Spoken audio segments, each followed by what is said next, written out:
Hola, Dios te bendiga, soy Edwin Almonte. Bienvenido a este 8º episodio de Hechos del Espíritu Santo.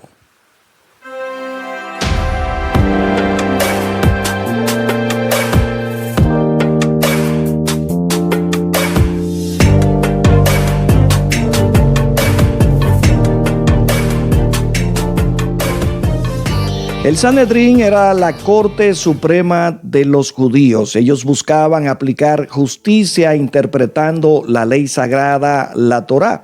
El Sanedrín era competente en asuntos penales y civiles, y es precisamente el Sanedrín quien quiere descartar el ministerio de Pedro y Juan porque eran personas del vulgo, personas sin alguna educación como ellos entendían que debían tener estos hombres.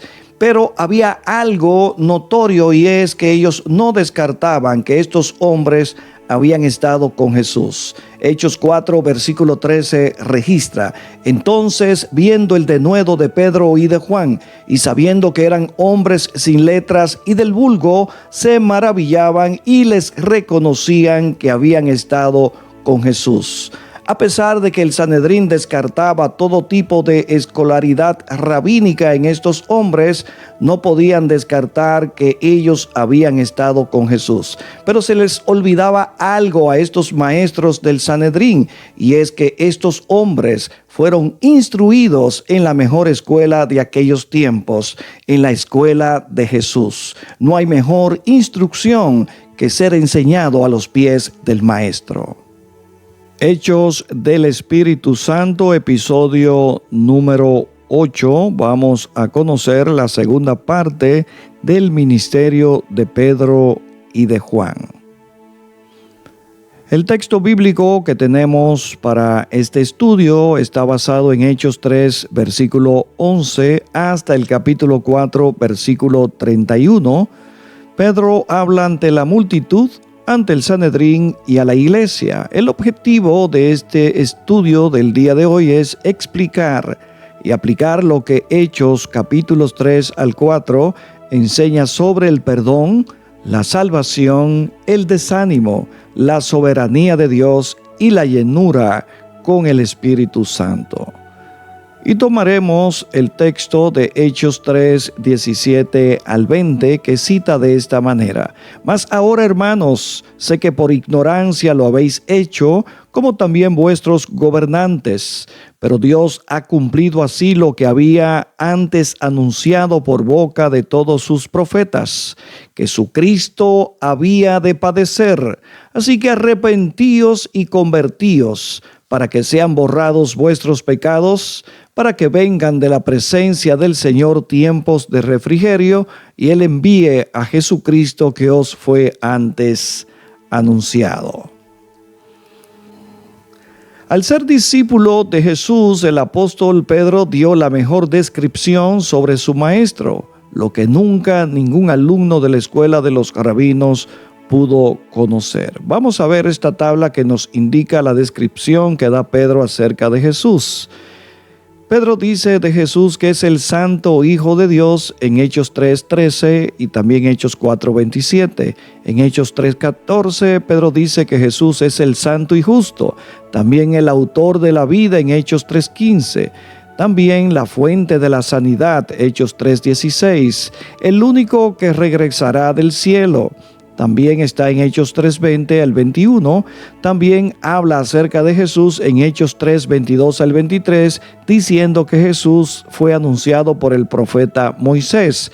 También dice de Jesús que es el único del que todos los profetas hablaron, Hechos 3:24.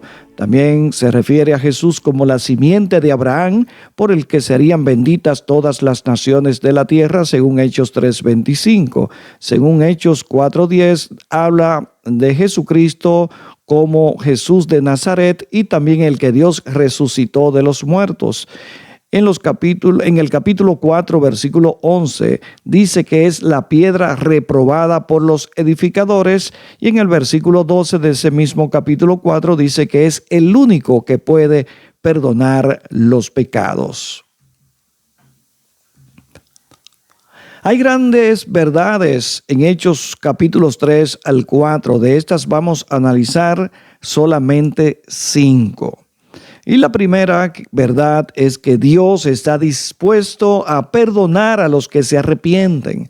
Cuando Pedro le predicó a la multitud que se reunió para ver el milagro del cojo, acusó de un gran crimen a quienes le escuchaban.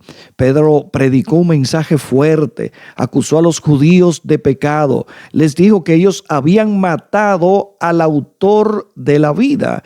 El versículo 15 de este capítulo 3 de Hechos registra: y matasteis al autor de la vida, a quien Dios ha resucitado de los muertos, de lo cual nosotros somos testigos. Matar a Jesús fue un pecado terrible, pero debemos tener cuidado de no culpar a los judíos por esta falta.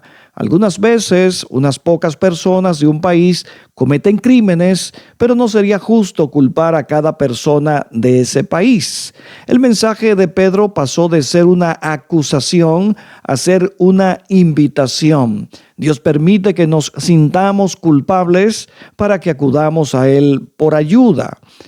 En el Antiguo Testamento había dos clases de pecados. Primero, los pecados cometidos a propósito, y estos no tenían perdón porque alguien lo había planeado. Por ejemplo, un hombre que odiaba a otro y lo mataba era culpable. No había ningún lugar donde se pudiera esconder. No había ningún sitio ni refugio para él. Aun si se agarraba al altar, lo arrastraban desde allí. No existía ningún sacrificio por el pecado que la gente hubiera planeado cometer. La culpa permanecía en ellos, según registran Números 15, 30 al 31. Segundo, había pecados cometidos por ignorancia. Eran pecados accidentales que la gente no planeaba ni intentaba cometer. Por ejemplo, si el hierro del cabo del hacha de un hombre saltaba y mataba a alguien, sería un accidente y podía ser perdonado. O si el buey de un hombre acorneaba a alguien y lo mataba, el hombre saldría absuelto la primera vez que sucediera, según estas citas bíblicas que dejamos para ilustración. Entonces, los judíos que mataron a Jesús, ¿lo hicieron accidentalmente o con propósito? ¿Ellos planearon matarlo o solamente sucedió?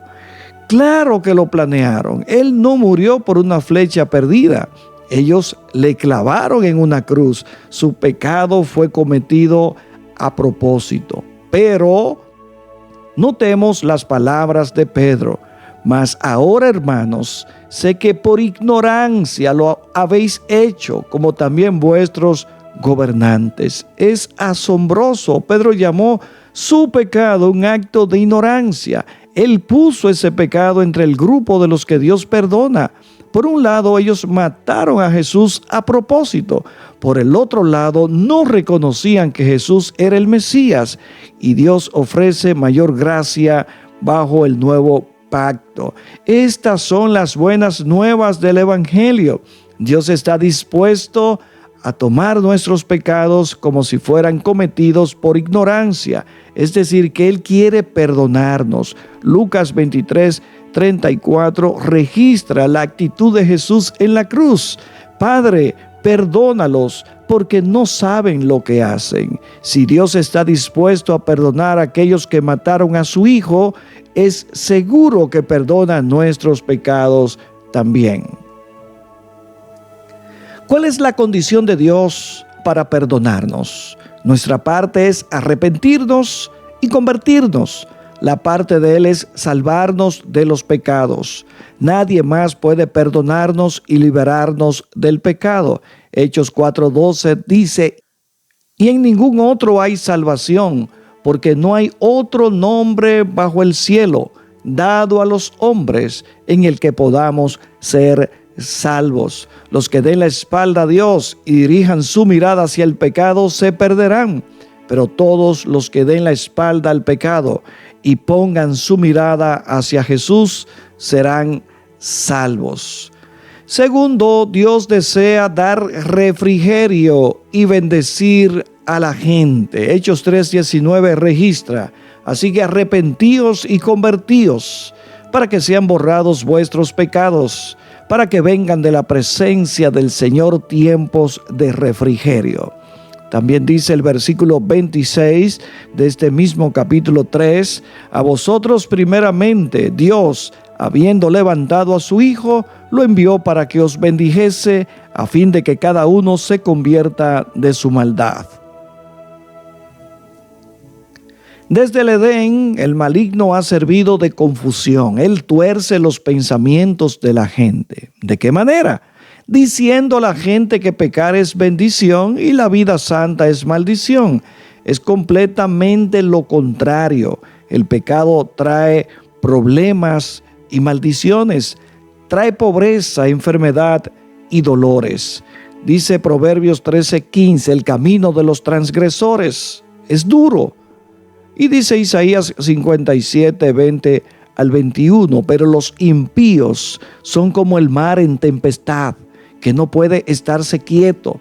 No hay paz, dijo mi Dios, para los impíos. Los placeres del pecado son temporales. Después se cosecha lo que se ha sembrado. Aún así, Satanás convence a algunos de seguir pecando y que se aparten de Dios.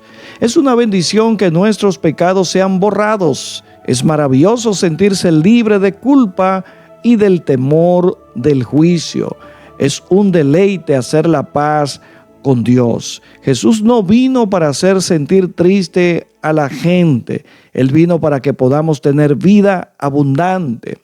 Él vino para traernos gozo. Es importante que entendamos que Jesucristo vino a buscar y a salvar lo que se había perdido. En la agenda de Dios está que todo hombre proceda al arrepentimiento y sea salvo, porque Dios no quiere la muerte del impío. Dios no quiere la muerte de ninguna persona. Dios ha extendido su mano para perdonar los pecados y ha extendido la salvación en la persona de Jesús para que toda la humanidad que venga a Jesús sea salvo por medio de él. Así que Satanás quiere desalentar a muchas personas y esto nos lleva a nosotros a este punto número 3. El diablo desea desalentar a los obreros de Dios. Dice Hechos 4, 1 al 3. Hablando ellos al pueblo, vinieron sobre ellos los sacerdotes con el jefe de la guardia del templo y los saduceos, resentidos de que se enseñase al pueblo y anunciasen en Jesús la resurrección de entre los muertos. Y les echaron mano y los pusieron en la cárcel hasta el día siguiente, porque era ya tarde. Debemos notar que eran los saduceos los que estaban resentidos. Ellos no creían en la resurrección, ni en milagros, ni en el Mesías, por lo cual estaban enojados contra Pedro y Juan. Estos apóstoles habían sanado a un cojo en el nombre de Jesús y enseñando a la gente que Jesús era el Mesías. Por esto los saduceos los llevaron a la cárcel. Más tarde el Sanedrín les advirtió que no debían hablar más en el nombre de Jesús. Recordemos que dentro de la religión judía habían dos sectas predominantes. Una de ellas era la secta de los fariseos y la otra era la secta de los saduceos. Los fariseos creían en los ángeles, creían en espíritus, creían en la resurrección de los muertos, mientras que los saduceos no creían nada de esto. Los fariseos tenían a los maestros de la ley y a los escribas, mientras que los saduceos eran los sacerdotes de aquellos tiempos. De hecho, el nombre saduceo deriva del nombre Sadoc, quien fuera el primer sacerdote del primer templo. Sadoc era descendiente de Eleazar, quien a su vez era hijo de Aarón, el sacerdote que ministró en el tabernáculo junto a Moisés. No espere alabanza de nadie por las buenas obras que usted hace. 9 de los 10 leprosos nunca dijeron gracias cuando Jesús les sanó. La gente criticaba a Juan el Bautista y a Jesús por las buenas obras que hacían. Los apóstoles fueron llevados a la cárcel porque sanaron al cojo, así que debe hacer las buenas obras para agradar a Dios y Él le va a recompensar. Recuerde que de la misma manera le hicieron a muchos profetas que por anunciar el plan y el propósito de Dios fueron perseguidos, muchos maltratados y otros fueron objeto de muerte. En estos tiempos modernos también somos objetos de persecución por la causa del Evangelio. No debemos amedrentarnos, debemos llenarnos de valor, así como Pedro y Juan se llenaron de valor. Y a pesar de las amenazas del Sanedrín de que no se predicase más en el nombre de Jesús, ellos siguieron predicando el glorioso nombre de nuestro Señor y Salvador Jesucristo. Pero asimismo fueron perseguidos los profetas, dice Mateos 5:11 al 12. Satanás hace todo lo que pueda para desalentar a los creyentes. No obstante, nosotros no debemos desmayar. Cuarto, Dios es soberano. El Sanedrín era el más alto tribunal judío. Estaba formado por 3 grupos: los ancianos, los principales sacerdotes y los escribas. El Sanedrín se componía de un grupo de poderosos líderes religiosos que tenían la autoridad de meter a la gente en la cárcel. En Hechos 6 veremos que el Sanedrín fue responsable de la muerte de Esteban. Pedro y Juan hablaron audazmente ante el Sanedrín, pero les ordenaron no hablar ni enseñar nunca más en el nombre de Jesús.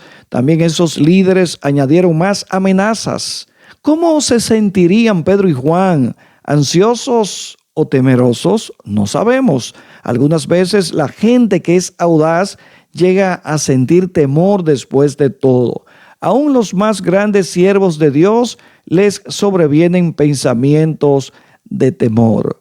A veces tenemos registros de grandes hombres de Dios que pudieron tener temor en algún momento, pero aún así hicieron la obra que Dios le había encomendado. Por ejemplo, podemos citar el caso de Abraham. Abraham fue con audacia a la guerra contra varios reyes. Necesitaba valentía, tenía solamente 318 hombres que había entrenado, pero por fe venció a esos reyes y llevó a Lot a casa. Poco después, Abraham tuvo temor y las dudas empezaron a golpearle.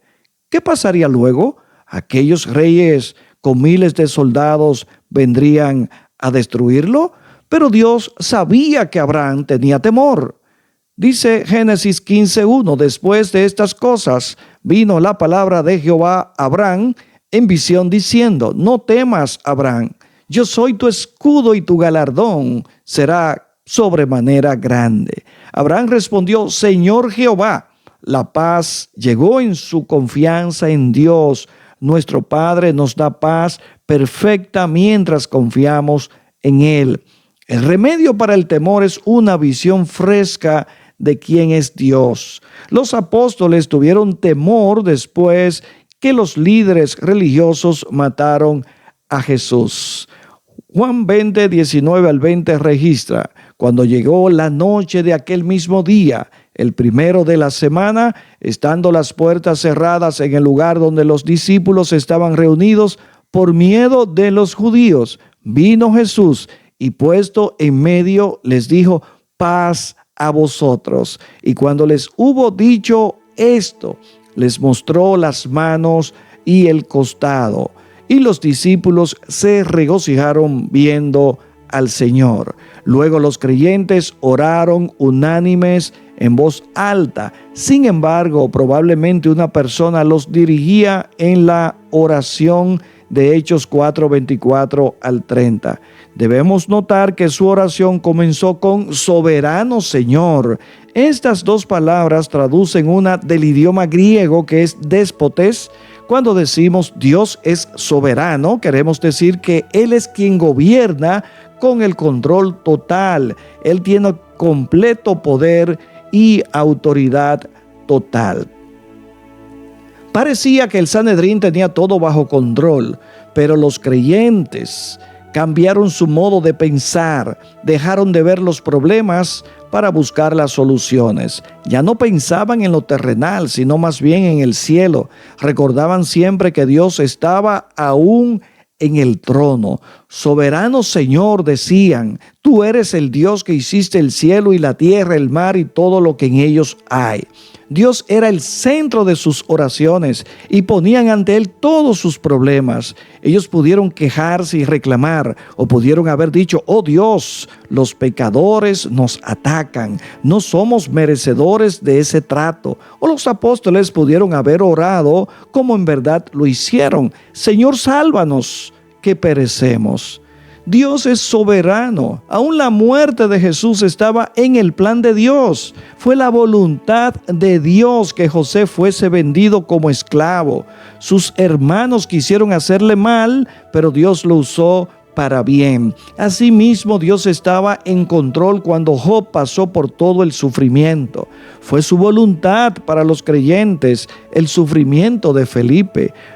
Dice Filipenses 1:29, porque a vosotros os es concedido a causa de Cristo, no solo que creáis en Él, sino también que padezcáis por Él. Es importante entender que el sufrimiento es parte del combo cristiano. Podemos ver el caso de Jesucristo. No cometió ningún pecado, sin embargo, padeció muchos sufrimientos. Hay una falsa teología que en aquellos tiempos se enseñaba y se creía que cuando una persona pasaba por situaciones difíciles o algunas calamidades o ciertas enfermedades, se decía que era porque había cometido algún pecado. Como fueron los consejeros de Job, aquellas personas trataron de enrostrar a Job que algo malo él había hecho por lo cual estaba padeciendo. No siempre es así. Personas justas, como el caso de Job, no debían cosechar ese tipo de vida. Sin embargo, Dios tenía un propósito de mostrarle cuán grande era Dios a Job en medio de sus pruebas y sufrimientos. El mismo caso de Jesucristo, aquel que nunca mal hizo, aquel que nunca cometió un pecado, sin embargo padeció los sinsabores por hacer lo justo, por hacer lo correcto. Así que no podemos alegar que por el hecho de que una persona esté padeciendo cierto tipo de sufrimientos haya cometido algún pecado. Es una falsa doctrina que no debe ser enseñada. Obviamente hay algunos pecados que pueden llevar a las personas incluso a tener enfermedades físicas. Por eso el salmista dijo en una ocasión, mientras callé, se envejecieron mis huesos. Cuando una persona oculta el pecado, ese pecado puede producir enfermedad física. Se ha descubierto y se ha determinado que muchas personas también con raíces de amargura, con falta de perdón en su corazón, han enfermado de cáncer. Así que hay una solución para todo esto y es perdonar y también pedir perdón. Número 5, Dios quiere volver a llenar a los creyentes con el Espíritu Santo. Algunas veces es bueno orar para que Dios cambie a las personas o las circunstancias, pero no fue la forma de orar de los creyentes en Hechos 4:24 al 30. Ellos no oraron para que Dios cambiara el Sanedrín, sino para que los cambiara a ellos. Muy a menudo oramos para que Dios cambie a otros, pero muchas veces somos nosotros a los que Dios quiere cambiar. Y ahora, Señor, mira sus amenazas y concede a tus siervos que con todo denuedo hablen tu palabra, mientras extiendes tu mano para que se hagan sanidades y señales y prodigios mediante el nombre de tu santo Hijo Jesús. Muchas veces oramos para que Dios cambie el corazón de algunas personas o algunas circunstancias. Algo notorio y es que los apóstoles no oraron para que Dios cambiara el corazón de los miembros del Sanedrín. Muy por el contrario, ellos oraron para que Dios cambiara su corazón, para que trabajara en el corazón de cada uno de ellos. Es importante nosotros reconocer que si cambiamos podemos hacer grandes cosas. Es como el ejemplo de aquel niño que estaba haciendo un rompecabezas. Su padre lo había colocado para que se distrajera mientras él hacía algunos trabajos. El padre había cortado un periódico y no se había dado cuenta que detrás del periódico estaba el mapa mundo. Así que el niño empezó a armar el rompecabezas rápidamente. Y luego el padre, sorprendido, dijo: ¿pero cómo pudiste hacerlo tan rápido? El niño dijo: solamente tuve que arreglar el mundo, y una vez que arreglé el mundo, el rompecabezas se armó. El plan de Dios es cambiarnos por medio de su Espíritu. Hay áreas en su vida que necesitan cambios. No trate de cambiarlas por sus propias fuerzas, sino más bien ore para que Dios le ayude a través de su Espíritu. Alguien puede decir: yo ya fui lleno con el Espíritu y hablé en nuevas lenguas. Podemos responder a esto: maravilloso, pero recuerde una cosa: hay un solo bautismo en el Espíritu, pero diferentes llenuras. Los apóstoles habían sido llenos con el Espíritu Santo en el día de Pentecostés, pero Hechos 4 registra que todos los creyentes, incluyendo los apóstoles, fueron llenos de nuevo. Hechos 4:31 registra: cuando hubieron orado, el lugar en que estaban congregados tembló y todos fueron llenos del Espíritu Santo y hablaban con denuedo la palabra de Dios. Interesante, muchas veces enseñamos y hablamos que cuando ellos eran llenos del Espíritu Santo hablaban nuevas lenguas, y ciertamente es así, pero en esta ocasión, en esta llenura que registra Hechos 4 versículo 31, no registra que ellos hablaron nuevas lenguas, sino que ellos predicaron la palabra del Señor, porque el Espíritu Santo impulsa en momentos determinados a hacer como Él quiere que se haga. Es el Espíritu en nuestras vidas que debe dirigirnos a cada uno de nosotros. Y ya concluimos. Necesitamos ser llenos del Espíritu de nuevo por dos razones. La primera razón es porque nosotros perdemos continuamente lo que hemos conseguido de la presencia de Dios. El rostro de Moisés resplandeció cuando descendió de la presencia de Dios. Por un tiempo la gloria de Dios fue grande sobre él y se puso un velo sobre el rostro. Pero cuando pasó un tiempo, la gloria se apagó y ya Moisés no necesitó el velo. El encuentro con Dios que tuvimos ayer tal vez no sea suficiente para hoy. Quizás hay tiempos cuando usted está como Elías, recibiendo suficiente poder para viajar por 40 días. Pero por lo general, el pan de ayer no es suficiente para el apetito de hoy. Segundo, necesitamos ser llenos con el Espíritu de nuevo, porque nuestra capacidad de pecar se expande. Una persona que peca un poco empieza a expandir esa capacidad. Es decir, que pronto esta persona es capaz de pecar mucho. En el principio, Judas tuvo en su corazón solo un poquito de campo para el pecado. Se robó unas pocas monedas, pero su capacidad para pecar aumentó. Al final, hubo suficiente campo en el corazón de Judas para el mismo Satanás. Del mismo modo, la capacidad de una persona para Dios puede acrecentarse. Por lo tanto, cada uno de nosotros debería tener como hábito buscar más de Dios. Aquellos que están hambrientos y sedientos de Dios serán llenos una y otra vez. Las renovaciones de la llenura en el Espíritu Santo son parte de la maravillosa provisión de Dios para todos los creyentes. Y de esta manera nosotros llegamos al final de este 8º episodio de Hechos del Espíritu Santo. Recuerda suscribirte a nuestro canal Edwin Almonte TV. Dale a la campanita, comparte para que otras personas también puedan disfrutar de todo el contenido de esta serie de estudios bíblicos que cada lunes a las 9 de la noche en nuestro canal estamos publicando. Si alguna iglesia, alguna institución quiere instruir a los miembros, a los feligreses, puede usar este contenido con toda libertad. Nosotros no perseguimos ningún fin lucrativo con el desarrollo de esta serie de estudios bíblicos. Soy Edwin Almonte, hasta un nuevo episodio.